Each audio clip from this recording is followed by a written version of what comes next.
And more of what he said, Jack. Stacy, he says he is grateful to be alive, grateful for the support of many Clevelanders, and he has quite a story to tell. Renowned Cleveland artist Jeffrey Chipliss says he likes to walk. In this case, Chipliss is walking next to the surgeon who put him back together after he was shot during a robbery. It happened on June 12th when the 58-year-old decided to walk down Literary Hill in Tremont to a nightclub and was confronted by two young men armed with guns who demanded his money and his cell phone. I'm like, no, I don't want to give them to you. And so I just started running down the hill. Chipliss says the young gunman chased after him, and a short time later, he heard the most terrifying sounds of his life. I hear click, click, click, bang. And I'm like, ow. And so I still didn't give anything up, and I started running more, and then I hear it again.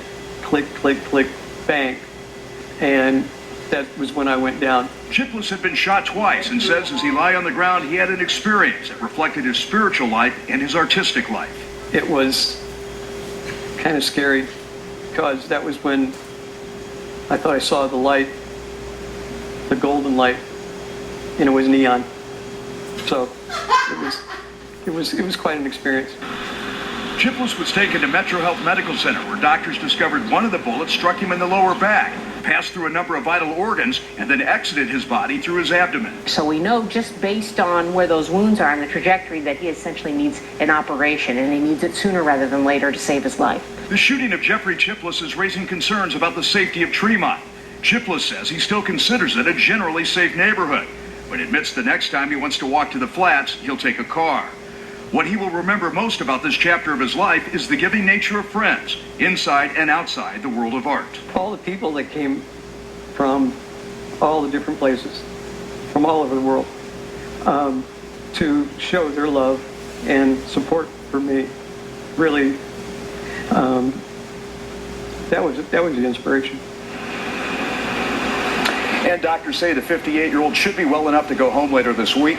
Meanwhile, Stacy, Cleveland police say the search for the two gunmen continues tonight. And I know police and the councilmen and community members are just doing things and talking to create dialogue about what they can do to make sure Tremont stays safe. Absolutely, telling everyone to keep their eyes open, and if you don't know where you are, don't go there. Okay, thank you, Jack. Convicted of killing a local college student, a local man goes to prison insisting that he was falsely accused. Fox 8's Dave Nethers. Shockwaves throughout Tremont and the entire city. Tonight, for the first time since the incident, we hear from the artist himself. News Channel 5's John Cossack joins us live from Metro Health, where Chipliss spoke this evening. And John, how is he doing? They're still recovering tonight, Danita, but we are pleased to tell you that he has been released from the hospital and will now be continuing that healing process at home.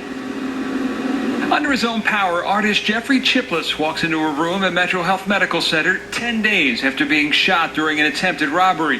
He was walking from Tremont to the flats early June 12th when two young men came up behind him and demanded his cell phone and wallet. No, I don't want to give them to you. And so I just started running down the hill. He looked back and saw they had guns. He ran harder. And I hear click, click, click, bang. And I'm like, ow. He continued to run. And then I hear it again. Click, click, click, bang. And that was when I went down. The bullet ripped through his back and abdomen. Chipliss, who's known worldwide for his neon artwork, knew it was serious. Because that was when I thought I saw the light, the golden light, and it was neon. Chipliss has lived in Tremont for 30 years and says what happened to him could have happened anywhere. The public outpouring over the last week and a half is what has driven him to get better and get back to Tremont. All the people that came from all the different places, from all over the world, to show their love and support for me, really, that was the inspiration. And the search continues tonight for the two men responsible for shooting Jeffrey Chipliss, who tells me he will continue to go from Tremont down to the flats, knowing now in the future he will drive.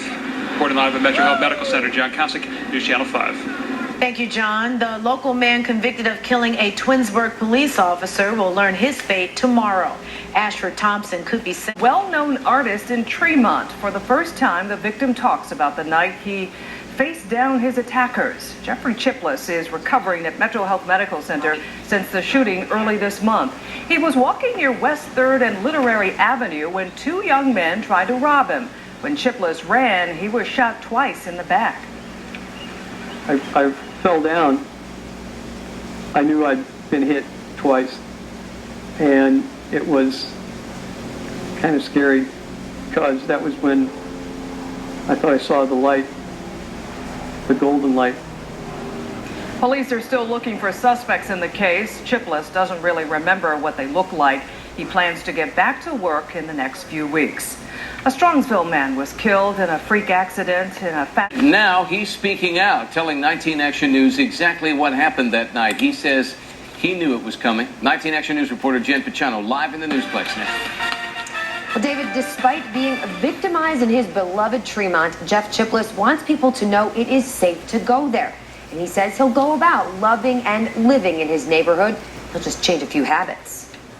I knew I'd been hit twice, and it was kind of scary because that was when I thought I saw the light, the golden light, and it was neon. Jeff Chipliss is known throughout Tremont for his neon work, but the latest vision of light he saw not welcomed inspiration. He describes walking down Literary Hill late one night. I sort of noticed that there was something behind me in the periphery, and so I started taking a little trot. He was approached by a couple of youths who wanted his wallet and his cell phone. Chipliss refused, then ran. Then I hear click, click, click, bang, and I'm like, ow. His doctors say the wounds threatened some of his major organs, but he's recouping well. His recovery aided by the swells of support and get well wishes from the neighborhood. I didn't know I knew that many people. It's been very fulfilling that something good can come out of something bad. He was on his way to Pat's in the Flats at the time of the attack. The owner, who helped him that night, saw her own brother gunned down in a stick-up at the family establishment years ago. But like Chipliss, she believes Tremont is still a safe place. You can have problems any place, but if you're gonna judge where you go by that, you're gonna sit home always. Now, the next time he goes to Pat's, Chipliss says he is going to drive.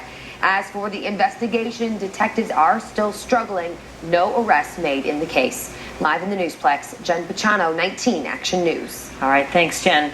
The coroner will be doing an autopsy on the elderly man.